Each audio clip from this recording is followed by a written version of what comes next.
안녕하세요. 서영주입니다.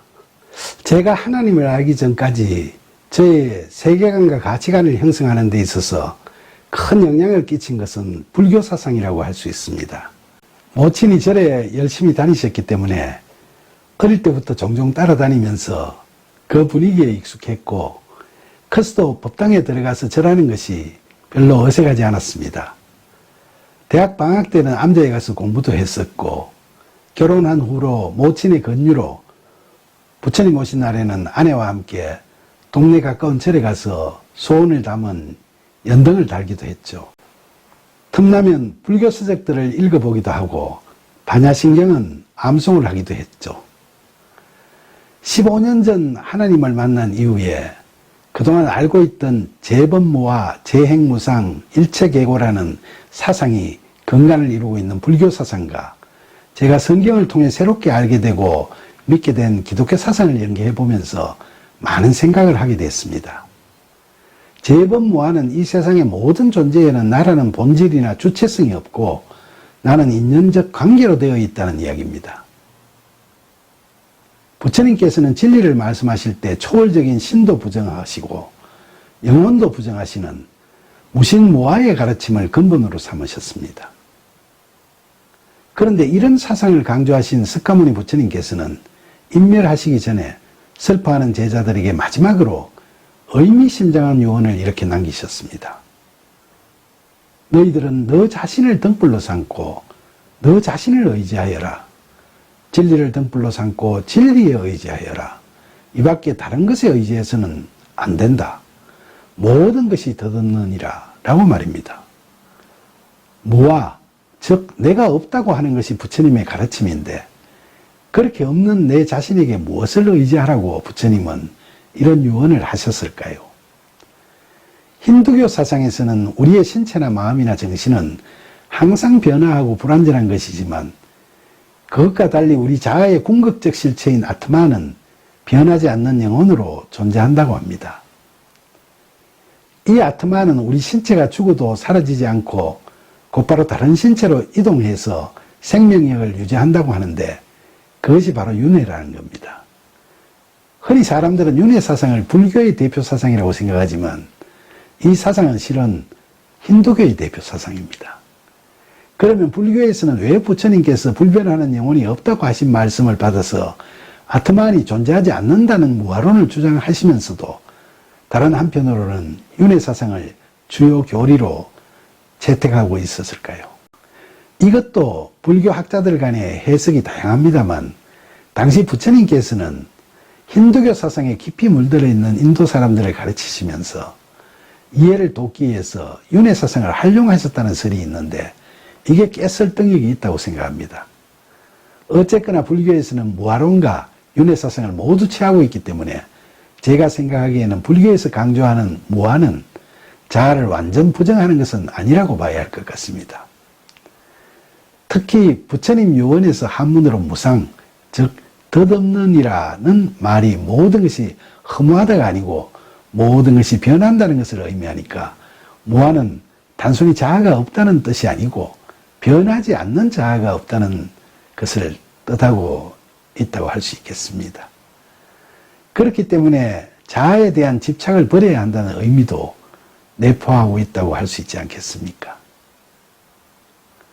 반면에 부처님의 유언에 나오는 나는 부처님께서 태어나시면서 이야기하셨다는 천상천하 유아독존이라는 말처럼 존귀한 인간으로서의 나를 의미한다고 할 수 있지 않겠습니까?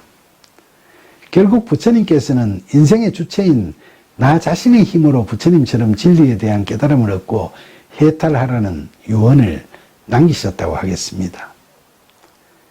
이처럼 불교 사상의 바탕에는 인간은 피조물이 아니라 우주의 중심이고 주인공이기 때문에 자력에 누구나 부처가 될 수 있다고 하는 자력구원론적인 사상이 깔려있다고 할 수 있겠습니다.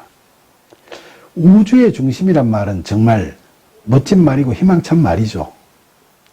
저도 예전에 가끔 절에 가서 불경에 사홍서원이라는 4가지 서원을 일도라면 왠지 마음이 뿌듯해지고 각오가 새로워지기도 했습니다.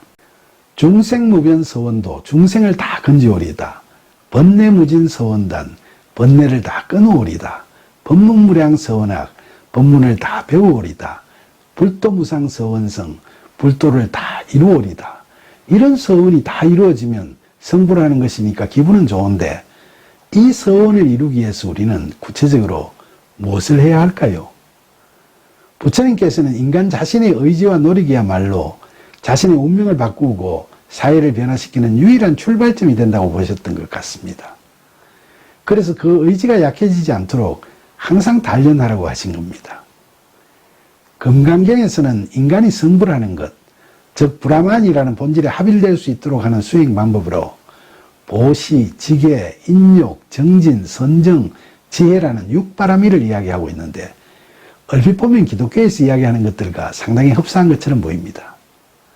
남을 위해서나 세상을 위해서 보상을 바라지 않고 베푸는 보시는 기독교의 전도, 자선, 봉사 등과 비슷한 이야기 같고 계율을 지키는 지계는 기독교에도 십계명, 사랑계명 등이 있지 않습니까?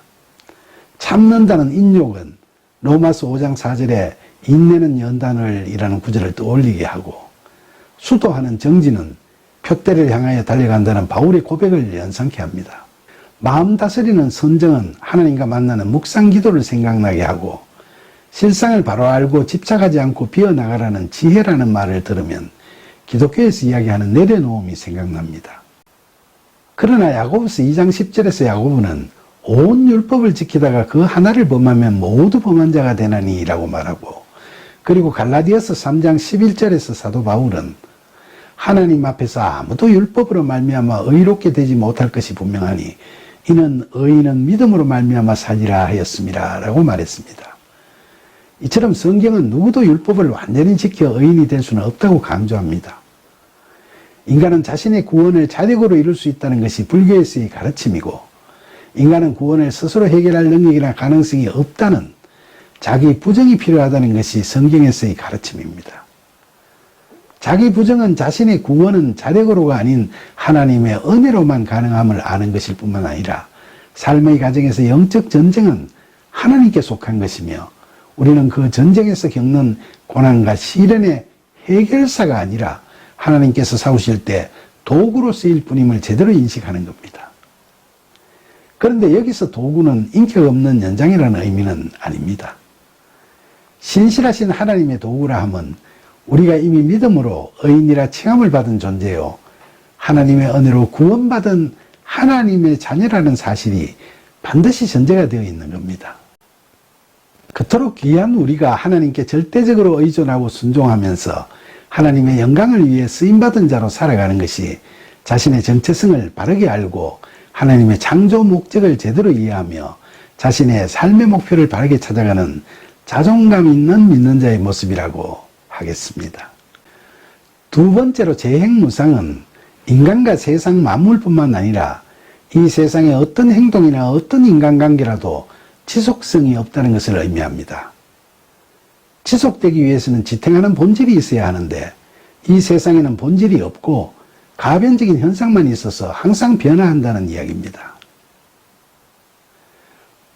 부처님께서는 초월적 신이 인간과 세상 만물을 창조하는 것이 아니라 우주의 본질인 브라만이 세상에 다양하게 투영되어서 삼라만상, 즉 사람, 동물, 식물, 산, 물 같은 다양한 현상들로 나타나게 되는 것이라고 생각하셨습니다.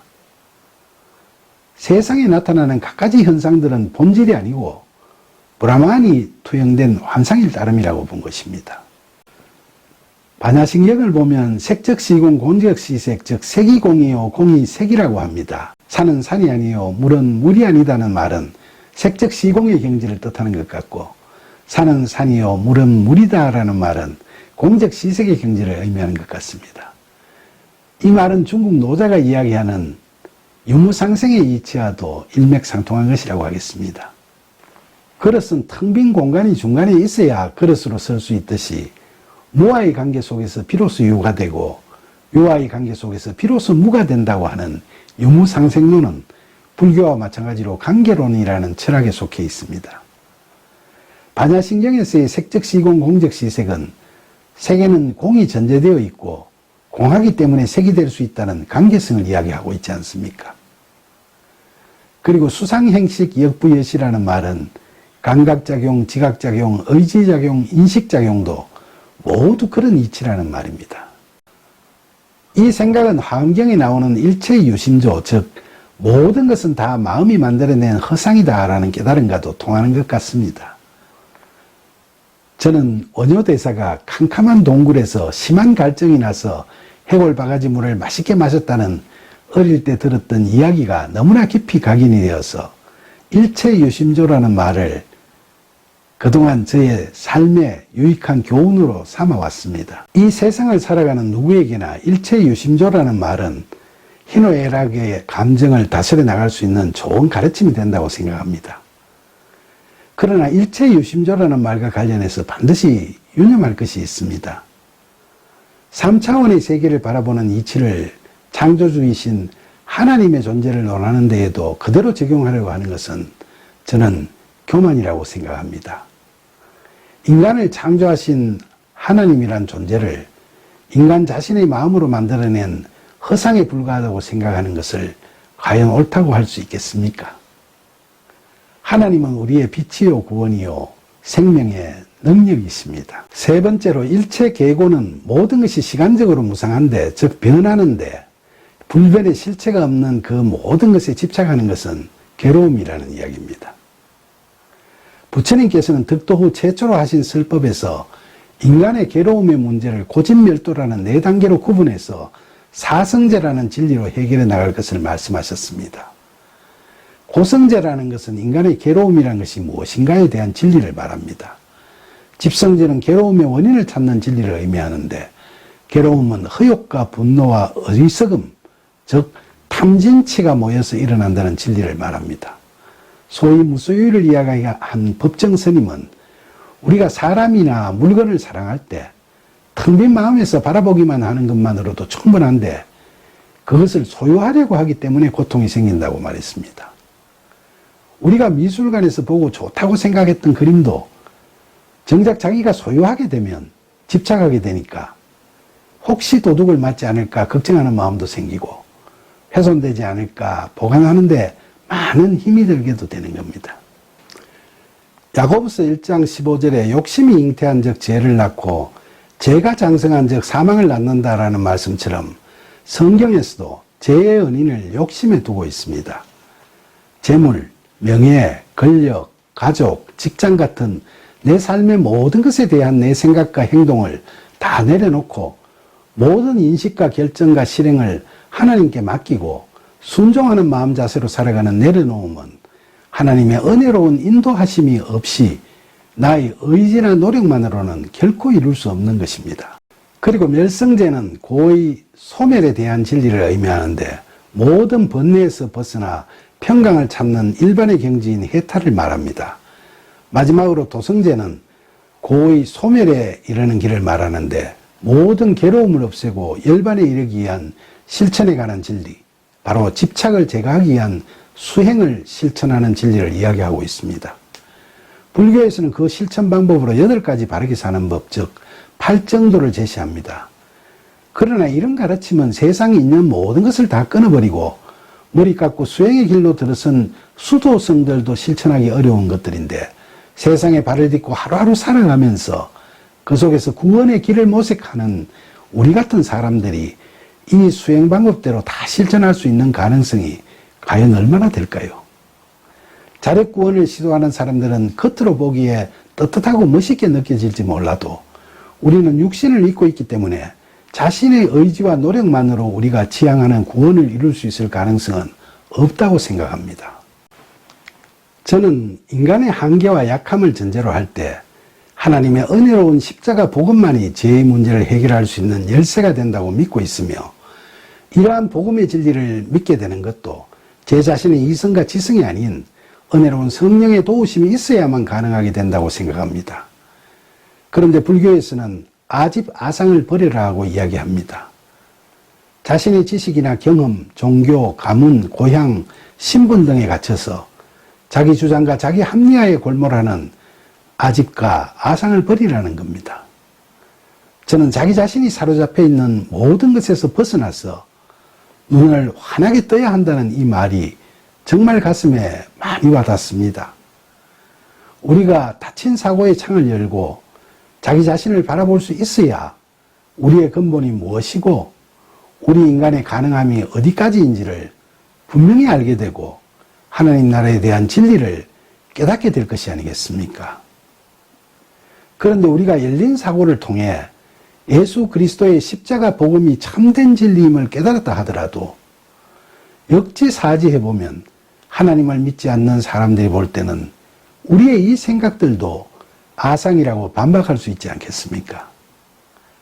그래서 우리는 우리 생각을 결코 다른 사람들에게 강요할 필요는 없을 것 같습니다. 다만 우리는 우리 삶의 인도자가 되시고 늘 넘치는 사랑으로 우리 가슴을 고동치게 어루만져 주시며 영육 간의 평안을 누리도록 풍성한 은혜를 베풀어 주시는 하나님께 관한 이야기와 우리로 하여금 제사함 받고 자유를 얻게 하시는 예수 그리스도의 십자가 복음에 대한 이야기를 기회 있을 때마다 믿지 않는 이웃들에게 전하고 싶을 따름입니다. 그와 동시에 우리가 우리의 삶 가운데서 하나님을 사랑하고 이웃을 사랑하는 그리스도인으로서의 본을 보이면 믿지 않는 분들도 하나님께 관심을 보이고 복음의 진리를 주시할 겁니다. 반드시 뿌린 대로 거둘 겁니다.